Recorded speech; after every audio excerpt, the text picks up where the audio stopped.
touch upon what the thesis or theses of my book are. And they derive from a statement that was made by Dr. Martin Luther King. And that statement is, and I quote, "There is such a time as too late," end quote. Dr. King was a very spiritually oriented person. And it may be that he said things that at the time he said it, he didn't understand the depth of meaning in his words, because sometimes that happens to us. We write things or say things, and a week or two later, we look at what we said and we realize there's layers of meaning that come out of us. So I looked at that statement, and after years and years and years of teaching and gathering data and doing research, I thought about the many intersecting crises which we face now on all levels. And so my contention is that his statement is true. There is such a time as too late. And history is replete with thousands of examples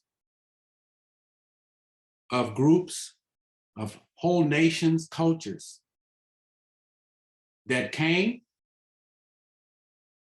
flourished, and then disappeared from the annals of history. A great historian by the name of Arnold Toynbee identified 21 civilizations that have existed over the past 6,000 or 7,000 years.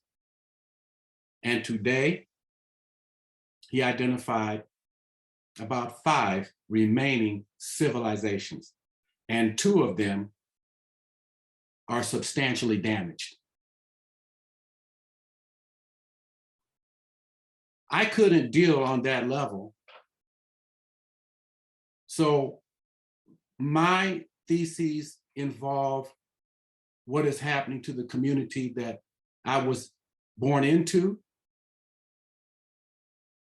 that I have experienced in depth. And I think that's the piece that I can handle,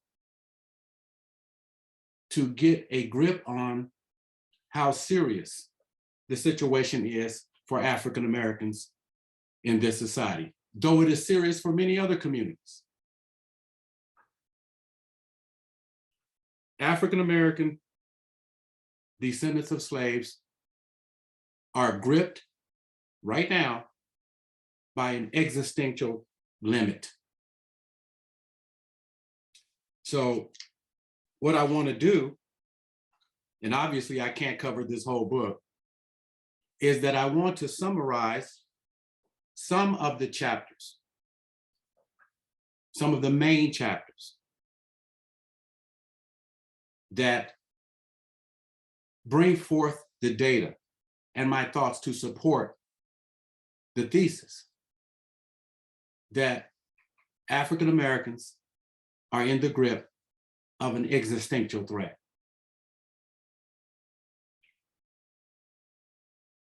Number one, and we all see this on the news, over the past 4 years, actually 5 years, the reemergence of blatant racism, white supremacist ideologues, or the old mythological Aryanism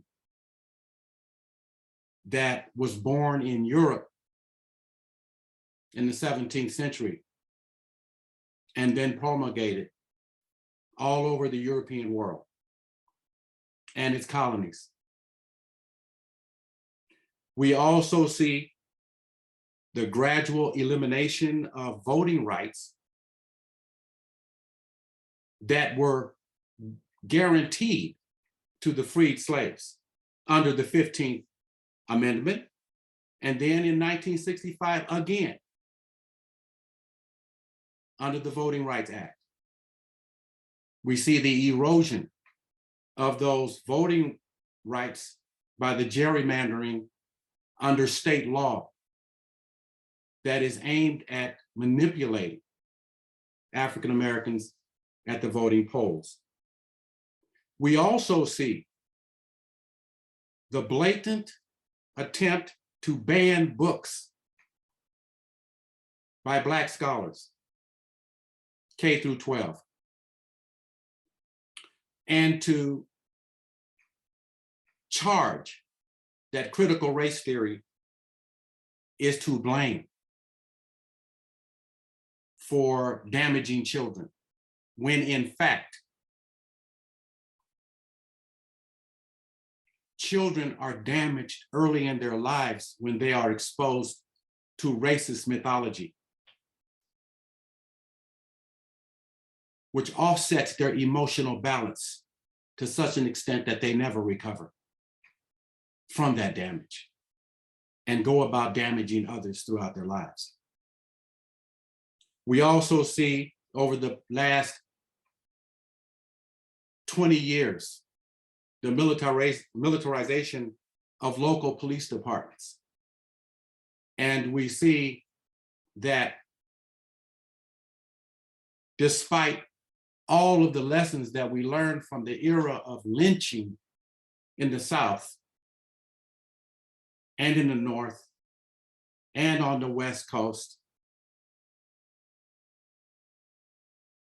we see police exercising unlawful force and killing individuals. And we watch trials, trial after trial after trial. And it seems the lessons are not being learned because there's not an intent or motivation on the part of many to learn the lesson that we are citizens of the United States.